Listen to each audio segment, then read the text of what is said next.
मी सिद्धार्थ. माझं वय वर्ष 32. पुण्याच्या कोथरूड भागात एका शांत सोसायटीत. माझा स्वतःचा 2 BHK फ्लॅट आहे. IT कंपनीतील नोकरी. दिवसाचे 9-10 तास लॅपटॉपसमोर आणि संध्याकाळी घराची ती शांतता. माझी बायको सायली मुंबईला बँकेत कामाला आहे.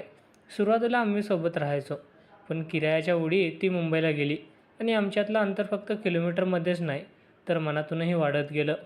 आठवड्यातून एकदा होणारा फोन कॉल आता फक्त जेवलास का आणि पैसे पाठवलेत का इथपर्यंतच उरला होता. पुण्याचा पाऊस तसा लहरी, पण त्या दिवशी तो अगदी मनावर येऊन पडत होता. ऑफिसमधून लवकर आलो होतो. खिडकीबाहेर झाडं वाऱ्याने डोलत होते. मी चहाचा कप घेऊन बाल्कनीत उभा राहिलो. माझं लक्ष समोरच्या फ्लॅटच्या बंद दाराकडे गेलं. तिथे नुकतंच एक नवीन जोडपं राहायला आलं होतं. पाटीवर नाव होतं अजित आणि कोमल देशपांडे. अजित साहेब मोठे बिझनेसमॅन होते, त्यामुळे त्यांचं येणं जाणं कमीच असायचं. पण कोमल वहिनी, त्यांचं अस्तित्व त्या बंद दारामागेही जाणवायचं. त्या दिवशी अचानक दारावरची बेल वाजली. मी दार उघडलं आणि समोर त्या उभ्या होत्या. अंगावर निळ्या रंगाची साधीसुती साडी, केसांचा सैल आंबाडा आणि डोळ्यांत एक हलकासा चष्मा. त्यांच्या हातात एक छोटी वाटी होती. नमस्कार, मी कोमल, समोरच्या फ्लॅटमध्ये राहते. त्या अतिशय मृदू आवाजात बोलल्या. हो, माहिती आहे. बोला ना वहिनी, मी थोडा सावरून म्हणालो.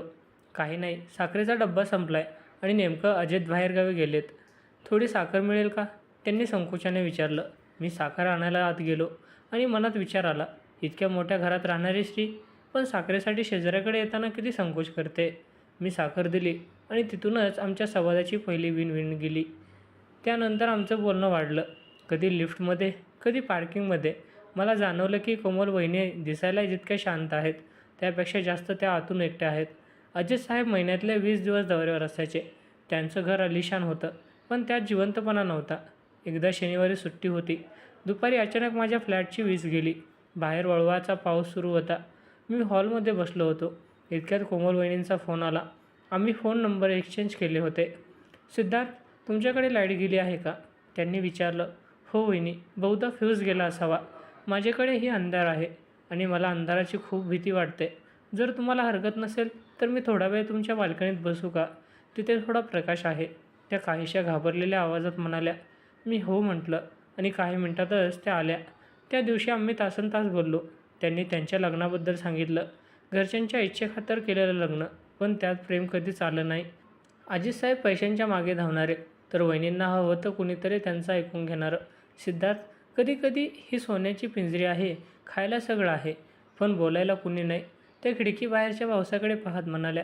त्यांच्या डोळ्यातलं ते पाणी त्या मेणबत्तीच्या प्रकाशात चमकत होतं. मी त्यांचा हात धरला, केवळ एक आधार देण्यासाठी, पण त्या स्पर्शात एक वेगळीच वीज होती. तो स्पर्श अनैतिक नव्हता, पण तो नैतिकही उरला नव्हता. तो 2 एकाकी मनांचा एकमेकांना दिलेला मूक पाठिंबा होता. आम्ही बराच वेळ तसंच बसून राहिलो. बाहेर पावसाचा जोर वाढला होता आणि माझ्या घरात 2 अनोळखी पण ओळखीची झालेली मन एकमेकांच्या जवळ येत होती. कोमल वहिनींच्या केसाचा हलकासा सुवास माझ्या श्वासात मिसळत होता. मला जाणीव झाली की हे नातं आता फक्त शेजार धर्माचं राहिलं नव्हतं. त्या पावसाळी रात्रीनंतर आमच्यातलं नातं एका वेगळ्याच वळणावर आलं होतं. आता आम्ही फक्त शेजारी उरलो नव्हतो. कोमल वहिनी आणि माझ्यात एक असा धागा विणला गेला जात होता, ज्याला कोणतंही नाव देणं कठीण होतं. दिवसाची सुरुवात आता ऑफिसच्या टेन्शनने नाही, तर कोमल वहिनींच्या दाराच्या उघडण्याने आणि मिटण्याच्या आवाजाने व्हायची. बाल्कनीत वाळत टाकलेले त्यांचे कपडे, त्यांच्या घरातून येणारा फोडणीचा सुवास आणि कधीतरी चुकून झालेला नजरा भेटा, या सगळ्यात मी स्वतःला हरवत चाललो होतो. एके दिवशी ऑफिसमधून येताना मला उशीर झाला. पुण्यात ट्रॅफिकमध्ये अडकल्यामुळे प्रचंड चिडचिड झाली होती. घरी आलो, डोके भणभणत होते. विचार केला चहा करावा, पण अंगात त्राण नव्हता. इतक्यात दारावरची बेल वाजली. मी दार उघडलं. समोर कोमल वहिनी उभ्या होत्या. त्यांच्या हातात चहाचा कप आणि प्लेटमध्ये बिस्किट होती. चेहरा बघूनच कळतंय, खूप दमला आहात. घ्या हा चहा, प्या आणि फ्रेश व्हा, त्या हसत म्हणाल्या. मी कप हातात घेतला आणि मनात विचार आला, सायलीने कधी लांबून फोनवरही माझं डोकं दुखतंय का हे विचारलं नव्हतं. वहिनींना हे कसं कळलं? त्या आत आल्या आणि सोफ्यावर बसल्या. मी चहा पित होतो आणि त्या माझ्याकडे एकटक पाहत होत्या. काय झालं बहिणी, असं काय बघताय? मी त्यांना विचारलं. त्या थोड्या सावरल्या आणि म्हणाल्या, काही नाही सिद्धार्थ, तुमच्यात आणि माझ्यात खूप साम्य आहे. असं वाटतं आपण दोघेही गर्दीत असूनही किती एकट्या आहोत ना. त्यांच्या या वाक्याने माझ्या काळजाचा ठोका चुकला. त्या दिवशी गप्पांचा ओघ सुरू झाला होता. रात्री उशिरापर्यंत थांबलाच नाही. वहिनींनी सांगितलं की अजित साहेब आता पुढचे 2-3 महिने दुबईला एका प्रोजेक्टसाठी जाणार आहेत. हे सांगताना त्यांच्या डोळ्यात भीती नव्हती, तर एक प्रकारची मोकळीक होती. हळूहळू आमचं भेटणं रोजचं झालं. कधी त्या माझ्यासाठी जेवण बनवायच्या, तर कधी मी त्यांना बाहेरून काहीतरी खाऊ आणून द्यायचो. एके दिवशी शनिवारी सुट्टी होती. मी घर साफ करत होतो. वहिनी आल्या आणि म्हणाल्या, "अरे हे काय करतोय?" बाजूला "हा मी करते." मी बसलो आणि त्या घर आवरायला लागल्या. काम करता करता त्या गुणगुणत होत्या. मी त्यांना पाहत होतो. साडीचा पदर कमरेला खेचलेला, कपाळावर घामाचे काही थेंब आणि चेहऱ्यावर एक वेगळंच तेज. काम संपल्यावर त्या थकल्या आणि माझ्या शेजारी सोफ्यावर येऊन बसल्या. "खूप काम केलं तुम्ही आज," मी म्हणालो. "काही नाही, घराला घरपण मिळालं की कामाचा थकवा जाणवत नाही." त्या खोल श्वास घेत म्हणाल्या. त्यावेळी आमचे खांदे एकमेकांना स्पर्श करत होते. वातावरणात एक शांतता होती, पण मनात विचारांचं काहूर होतं. मी हळूच त्यांचा हात हातात घेतला. त्या दचकल्या नाहीत. उलट त्यांनीही माझा हात घट्ट धरला. त्यांचे हात मऊ होते, पण त्यात एक प्रकारची थरथर होती. "सिद्धार्थ, हे चुकीचं आहे का?" त्यांनी अगदी हळू आवाजात विचारलं. मी त्यांच्या डोळ्यात पाहिलं. "चुकीचं काय आणि बरोबर काय वहिनी? ज्या नात्यात सुख मिळतं ते चुकीचं कसं असू शकतं?" त्यांनी आपलं डोकं माझ्या खांद्यावर टेकवलं. त्यांचा तो उबदार स्पर्श, त्यांच्या श्वासांची गती मला जाणवत होती. त्या क्षणी मला जाणीव झाली की हे नातं आता केवळ संवादापुरतं मर्यादित राहिलं नव्हतं. माझ्या मनात त्यांच्याबद्दल एक ओढ निर्माण झाली होती, जी कदाचित नैतिकतेच्या पलीकडे होती. पण कोमल वहिनींमध्ये मला ती स्त्री दिसत होती, जिला केवळ शरीरसुखाची नाही तर कोणाच्या तरी अस्तित्वाची, कोणाच्या तरी प्रेमाची ओढ होती. रात्र वाढत गेली आणि आमच्यातील अंतर कमी होत गेलं. आम्ही दोघंही जाणत होतो की आम्ही एका अशा अग्नीशी खेळत आहोत, ज्यात होरपळण्याची भीती होती. पण त्या एकाकीपणात तो अग्नीचा आम्हाला ऊब देत होता. वहिनी उठल्या आणि जाण्यासाठी वळाल्या, पण जाता जाता त्यांनी माझ्या गालावर एक हलकासा स्पर्श केला. तो स्पर्श एखादं वचन दिल्यासारखा होता. त्या रात्री मी विचार करत होतो, मी एक विवाहित पुरुष आणि त्या दुसऱ्याच्या पत्नी. समाज याला काय म्हणेल? पण जेव्हा मी डोळे मिटले तेव्हा मला फक्त कोमल वहिनींचा तो हसरा चेहरा आणि त्यांचा तो मऊ स्पर्श आठवत होता. अजितसाहेब दुबईला गेल्यानंतर सोसायटीतल्या त्या 2 फ्लॅटमधली भिंती जणू पूर्णपणे नाहीशी झाली. आता आमचं नातं शेजारधर्माच्या पलीकडे गेलं होतं. सकाळी मी उठलो की कोमल वहिनींच्या घरून येणाऱ्या कुकरच्या शिट्टीचा आवाज मला जागा करायचा. मी ऑफिसला निघताना त्या दारात उभ्या असायच्या, केवळ एक कटाक्ष टाकण्यासाठी. त्या एका नजरेत दिवसभराचं बळ असायचं. एके दिवशी ऑफिसमध्ये खूप काम होतं. त्यात पावसाने पुण्याच्या रस्त्यांची दैना केली होती. मी रात्री 9च्या सुमारास घरी परतलो. थकलो होतो आणि अंगात ताप भरल्यासारखं वाटत होतं. मी दरवाजा उघडला आणि सोफ्यावर कोसळलो. काही वेळाने बेल वाजली. कोमल वहिनी आल्या होत्या. त्यांच्या हातात वाफळलेला कडीचा बाऊल होता. "सिद्धार्थ, तुमचं डोकं दुखतंय का? खूप गरम लागतंय तुम्हाला?" त्यांनी माझ्या कपाळावर हात ठेवून विचारलं. त्यांच्या हाताचा तो शीतळ स्पर्श मला त्या तापातही सुखावून गेला. त्यांनी मला उठवून बसवलं आणि प्रेमाने कडी पाजली. "तुम्ही स्वतःची काळजी का घेत नाही? सायली असते तर तिनेही हेच केलं असतं ना?" त्यांनी विचारलं. मी हसलो, पण त्या हसण्यात दुःख होतं. सायली असती तर कदाचित तिने तिच्या कामाच्या मीटिंगबद्दल सांगितलं असतं. तिला माझं डोकं दुखतं हे कधीच जाणवलं नाही. "वहिनी," त्यांच्या डोळ्यात माझ्याबद्दल अपार करुणा दिसली. त्यांनी हळूच माझं डोकं त्यांच्या मांडीवर घेतलं. त्यांच्या साडीचा तो स्पर्श आणि त्यांच्या अस्तित्वाची ती ऊब. मला वाटलं की या क्षणी जग थांबायला हवं. त्यांनी माझ्या केसातून बोटं फिरवायला सुरुवात केली. तो केवळ स्पर्श नव्हता. ती एक निशब्द जाणीव होती की मी तुझ्यासोबत आहे. त्या रात्री आमचे संवाद कमी झाले, पण आमची मनं एकमेकांशी बोलत होती. आम्ही दोघंही एका अशा वळणावर होतो, जिथे मागे फिरणे शक्य नव्हतं. समाजाच्या नजरेत हे अनैतिक होतं, पण आमच्या त्या एकाकी जगात हे एकमेव सत्य होतं. काही दिवस असे सुखात गेले, पण म्हणतात ना, सुख जास्त काळ टिकत नाही. एक दिवस अचानक रात्री 12च्या सुमारास समोरच्या फ्लॅटची बेल वाजली आणि आवाजावरून कळलं की अजितसाहेब अचानक परत आले होते. माझं हृदय जोरजोरात धडधडू लागलं. वहिनींची काय अवस्था झाली असेल? दुसऱ्या दिवशी सकाळी मी गॅलरीत उभा होतो. अजितसाहेब आणि वहिनी बाहेर आले. अजितसाहेबांच्या चेहऱ्यावर एक प्रकारचा ताठा होता, पण वहिनीचा चेहरा पडलेला होता. त्यांनी माझ्याकडे एकदा पाहिलं, पण त्या नजरेत अनोळखीपणा होता. मला कळलं की आता पुन्हा आम्हाला त्या भिंतीआड जावं लागणार होतं. दुपारी जेव्हा अजितसाहेब ऑफिसला गेले, तेव्हा वहिनींचा मेसेज आला, "आज भेटू नका, त्यांना शंका आली आहे." माझ्या मनात भीतीची पाल चुकचुकली. शंका? कशाची? आम्ही तर कधीच मर्यादा ओलांडली नव्हती.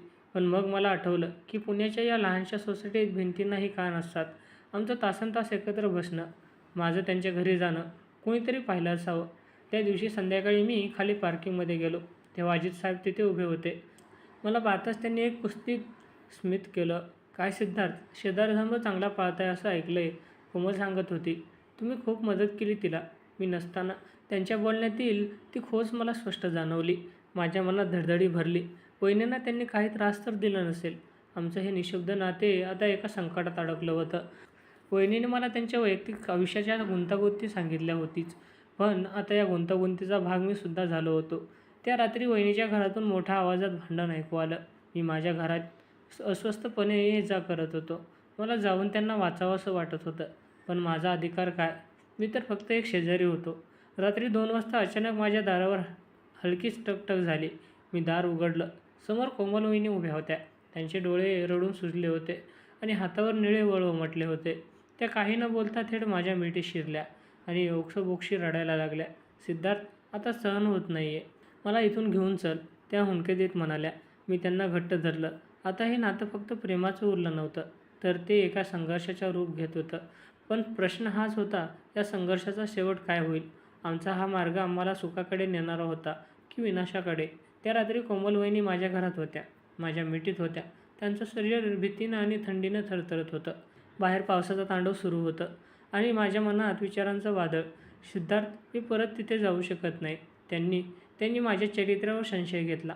तुझ्याबद्दल आणि माझ्याबद्दल सोसायटीच्या लोकांनी त्यांना काहीतरी सांगितलंय. वहिनी हुंदके देत बोलत होत्या. मी त्यांना सावरलं, पाणी दिलं आणि सोफ्यावर बसवलं. मला माहीत होतं की या क्षणी झालेली चूक आमचं आयुष्य उद्ध्वस्त करू शकते. वहिनी, शांत व्हा. मी तुमच्यासोबत आहे, पण आपल्याला विचारपूर्वक पाऊल टाकावं लागेल, मी धीर देत म्हणालो. ती रात्र आम्ही दोघेही झोपलो नाही. आम्ही गप्पा मारल्या, पण त्या गप्पांमध्ये आता ओढ नव्हती, तर एक प्रकारची ओढ लागली होती, ती सन्मानाची. वहिनींनी निर्णय घेतला होता की त्या अजितसोबत राहणार नाहीत, पण माझ्याकडे राहणंही त्यांच्यासाठी कायमस्वरूपी उपाय नव्हता. समाज आम्हाला कधीच स्वीकारणार नव्हता. आमचं नातं अनैतिक ठरवून आम्हाला वाळीत टाकलं असतं. सकाळी झाली. पावसाचा जोर ओसरला होता. मी वहिनींना म्हणालो, वहिनी, तुम्ही तुमच्या माहेरी किंवा तुमच्या मैत्रिणीकडे काही दिवस जा. मी तुम्हाला मदत करतो. आपण कायदेशीर मार्गाने हे सोडू. वहिनींनी माझ्याकडे पाहिलं. त्यांच्या डोळ्यात आता एक वेगळीच चमक होती. सिद्धार्थ, तू मला प्रेम दिलंस, आधार दिलास, पण सर्वात महत्त्वाचं म्हणजे तू माझी ओळख करून दिलीस. मला आता कुणाच्याही कुंबड्याची गरज नाही आहे. मी स्वतःच्या पायावर उभे राहीन. आम्ही दोघंही बाहेर आलो. समोर अजित साहेब उभे होते. त्यांचा चेहरा क्रोधाने लाल झाला होता.